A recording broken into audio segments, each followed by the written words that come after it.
Hi friends, SSC constable GD apply ചെയ്തവർക്കൊരു important update വന്നിരിക്കുകയാണ്.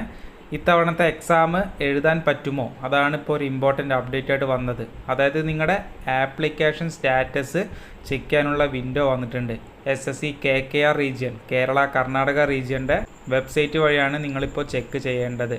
അപ്പോൾ SSC കോൺസ്റ്റബിൾ GD ഒരുപാട് പേര് അപ്ലൈ ചെയ്ത റിക്രൂട്ട്മെൻറ്റാണ്. എന്തെങ്കിലും കാരണം കൊണ്ട് നിങ്ങളുടെ ആപ്ലിക്കേഷൻ റിജക്റ്റ് ആയിട്ടുണ്ടോ എന്ന് ഇപ്പോൾ നമുക്ക് ചെക്ക് ചെയ്യാൻ സാധിക്കും.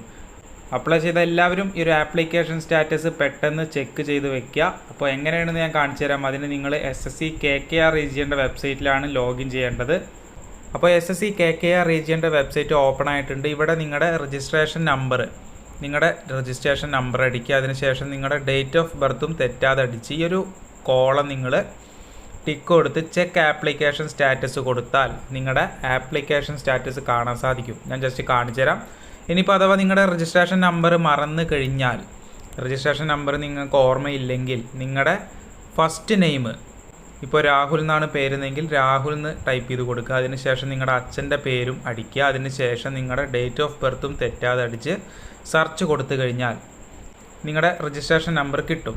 ഇതാ ഞാനിവിടെ പേരടിച്ചു, അച്ഛൻ്റെ പേരും ഡേറ്റ് ഓഫ് ബർത്തും തെറ്റാതെ അടിച്ച് സെർച്ച് കൊടുത്തപ്പോൾ എൻ്റെ രജിസ്ട്രേഷൻ നമ്പർ വന്നിട്ടുണ്ട്.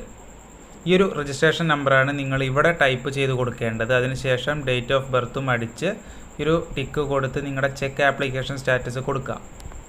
ചെക്ക് ആപ്ലിക്കേഷൻ സ്റ്റാറ്റസ് കൊടുത്തപ്പോൾ അഡ്മിറ്റഡ് കാണിച്ചിട്ടുണ്ട്. അതായത് നിങ്ങൾ എക്സാമിന് അഡ്മിറ്റ് ആയിട്ടുണ്ട്. അപ്പോൾ നിങ്ങളുടെ എക്സാം ഡേറ്റും എക്സാം ടൈമും വെന്യൂ ഒക്കെ അറിയണമെങ്കിൽ അഡ്മിറ്റ് കാർഡ് വന്നാലേ പറയാൻ പറ്റൂ. അപ്പോൾ നിങ്ങൾ അഡ്മിറ്റഡ് ആണോ എന്ന് മാത്രം ചെക്ക് ചെയ്യുക. ഒരു പക്ഷേ നിങ്ങൾ അഡ്മിറ്റഡ് അല്ലെങ്കിൽ നിങ്ങൾ റിജക്റ്റ് ആയിട്ടുണ്ട്, നിങ്ങളുടെ ആപ്ലിക്കേഷൻ റിജക്റ്റ് ആയിട്ടുണ്ടെന്നാണ് അതിൻ്റെ അർത്ഥം. അപ്പോൾ എന്തായാലും നിങ്ങൾ ചെക്ക് ചെയ്യുക, ആപ്ലിക്കേഷൻ സ്റ്റാറ്റസ് ചെക്ക് ചെയ്യുക. അതിനുശേഷം നിങ്ങളൊന്ന് കമൻറ്റ് ചെയ്യുക. അഡ്മിറ്റഡ് ആണോ എന്താണ് കാണിക്കുന്നതെങ്കിൽ ഒന്ന് കമൻറ്റ് ചെയ്യുക. അപ്പോൾ എന്തായാലും വീഡിയോ ഒന്ന് ലൈക്ക് ചെയ്യുക. അതുപോലെ തന്നെ ചാനൽ ആദ്യമായിട്ട് കാണുന്നവരൊന്ന് സബ്സ്ക്രൈബ് ചെയ്ത് എത്രയും പെട്ടെന്ന് നിങ്ങളുടെ ഫ്രണ്ട്സിലേക്കും ഈ ഒരു വീഡിയോ ഫോർവേഡ് ചെയ്യുക. എന്തായാലും പുതിയൊരു വീഡിയോ ആയിട്ട് കാണാം. ബൈ.